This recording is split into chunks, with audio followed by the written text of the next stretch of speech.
अच्छा बच्चों, अब तुम सब घर जाओ। कल से तुम्हारी शिक्षा आरंभ होगी।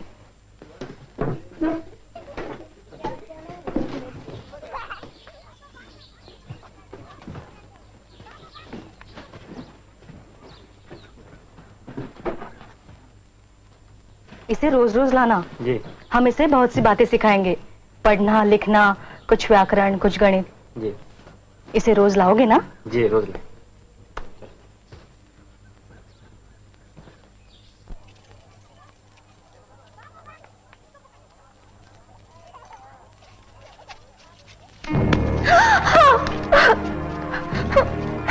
धर्म भ्रष्ट करने वालों का ऐसा ही होता है। तू हिम्मत रखो सावित्री, ये तो शुरुआत है। उनका समाज हम पर कीचड़ी उछाल सकता है और कर ही क्या सकता है।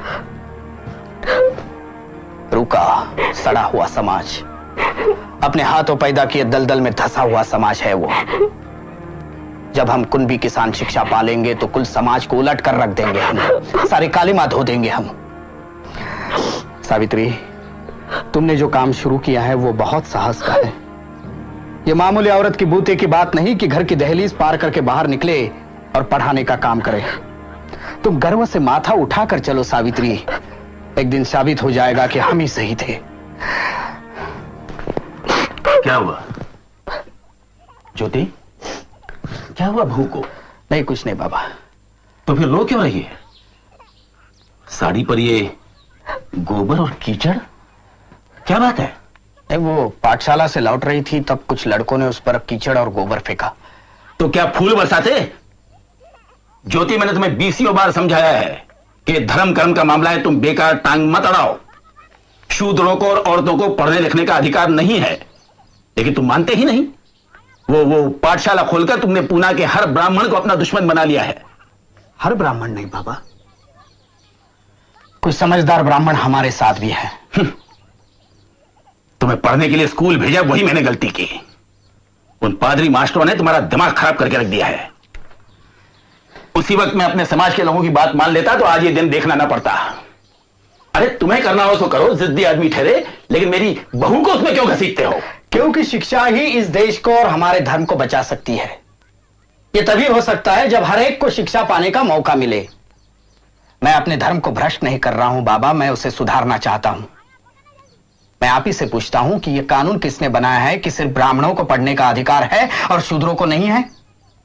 यह ब्राह्मणों का बनाया हुआ कानून है, नहीं है? यह सब भगवान की आज्ञा है। भगवान को इसमें क्यों घसीटते हैं आप? हा? किसी भी देश में किसी भी धर्म की कोई किताब भगवान ने कभी नहीं लिखी।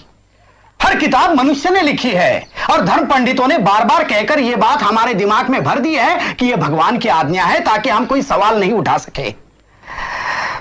देखो, शूद्रों और औरतों को भगवान के नाम पर दबाया गया है और कुछ नहीं है।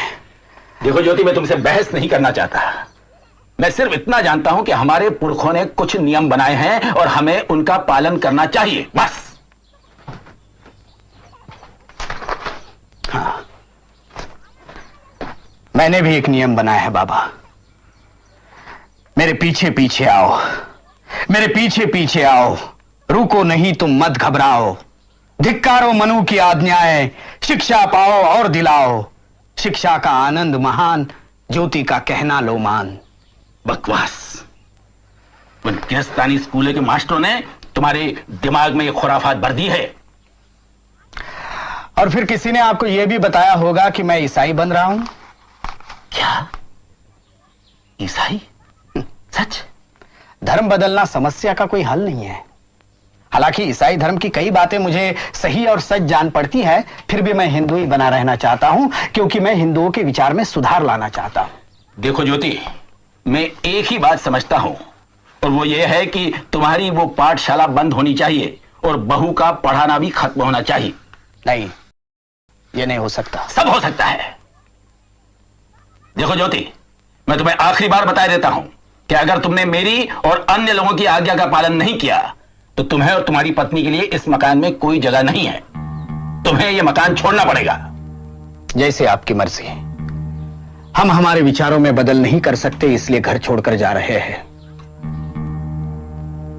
सावित्री, अपना सामान भरो, मैंने तुम्हें पहले ही कहा था कि यह तो सिर्फ शुरुआत है। भरो सामान जल्दी।